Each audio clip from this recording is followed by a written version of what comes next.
Ndani ya Kanisa Katoliki, kengele ni muhimu sana. Hutumika katika maadhimisho mbalimbali, ni sehemu ya ibada, na kila zipigwapo huwa na ujumbe maalum au kutoa taarifa fulani kwa jamii au kwa kanisa. Kengele ni ishara ya uwepo wa Mungu na wito wa sala. Sauti yake ni sauti ya kanisa linalozungumza na watoto wake.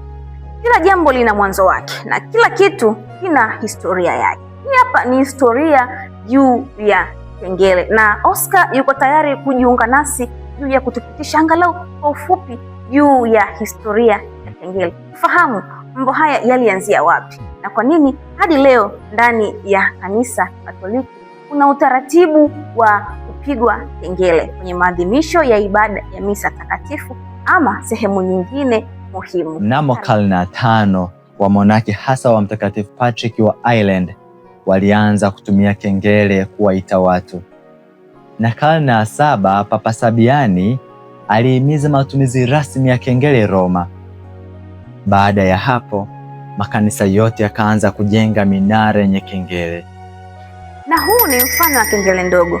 Kengele za aina hii hutumika sana katika maadhimisho ya ibada ya misa takatifu, na hasa wakati wa mageuzi ndipo kengele hizi hutumika sana. Lakini aina ya pili ya kengele ni zile kubwa, ambazo hizo hupiga sala kama malaika wa Bwana na kutoa taarifa kwa eneo kubwa, au kabla ya kuanza kwa ibada ya misa takatifu kutoa taarifa kwa waamini kwamba zimesalia dakika chache ibada ya misa kuanza. Sasa ni kwa sababu gani kengele hizi hupigwa? Maana yake ni nini? Oscar, tujuze juu ya hili. Mosi, kuwaita waamini kwenye misa na sala. 2, kutangaza matukio kama vile ndoa, mazishi na misiba. 3, kutukumbusha nyakati za sala na umoja wa kanisa.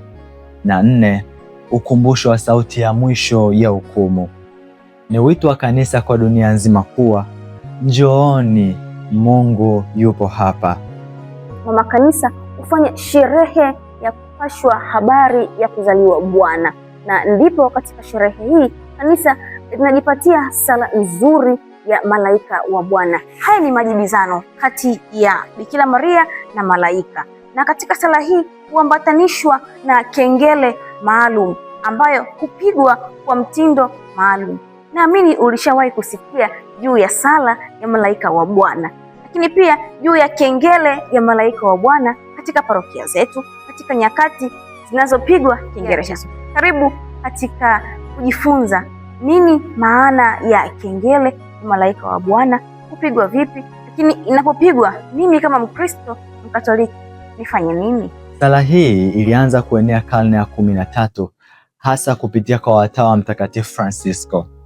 Papa Yohane wa 26 mwaka 1318 alihimiza kupigwa kengele mara 3 kwa siku ili waamini wote wasali, na baadaye ikawa desturi ya Kanisa Katoliki duniani kote.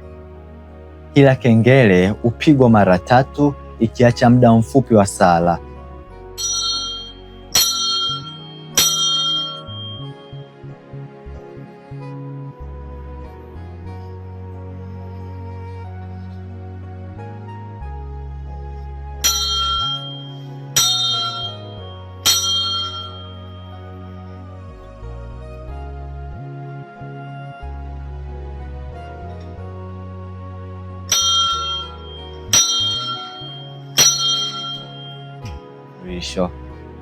Upi ni umuhimu wa kengele hii ya malaika wa Bwana na sala malaika wa Bwana kwa waamini?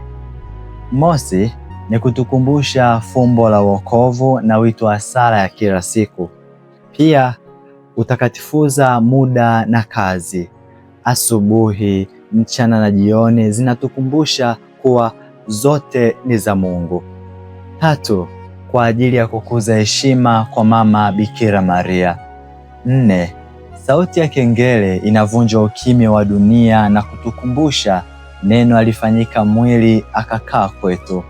Na 5, inatukumbusha kwamba katikati ya shughuli za kila siku tunapaswa kusimama na kumpa Mungu nafasi. Kwa kifupi, kengele na sala ya malaika wa Bwana ni mwaliko wa Kanisa Katoliki kwa waamini wote kuiweka siku nzima mikononi mwa Mungu na kumheshimu Mama Bikira Maria kwa kusema ndiyo yake ya wokovu. Vipi? Ni mara ngapi mimi na wewe tumeisikia kengele ya malaika wa Bwana tukaitii kwa kusali sala ya malaika wa Bwana? La, kama hatuifahamu basi angalau kukaa kimya, lakini kusali angalau Salamu Maria 3 ili kuheshimu lile fumbo la umwilisho. Au tumeisikia mara kadhaa na kuidharau, kuiacha, kuona kwamba haihusiani na mimi kwa namna yoyote hilo. Hapana, hilo ni kosa. Mara tu usikiapo kengele ya malaika wa Bwana ni lazima kuwajibika kwa kusali sala ya malaika wa Bwana. Lakini kama huifahamu, kama nilivyosema hapo awali, basi sali Salamu Maria 3. Muhimu sana kuiheshimu kengele ya malaika wa Bwana, kwani ina maana kubwa sana.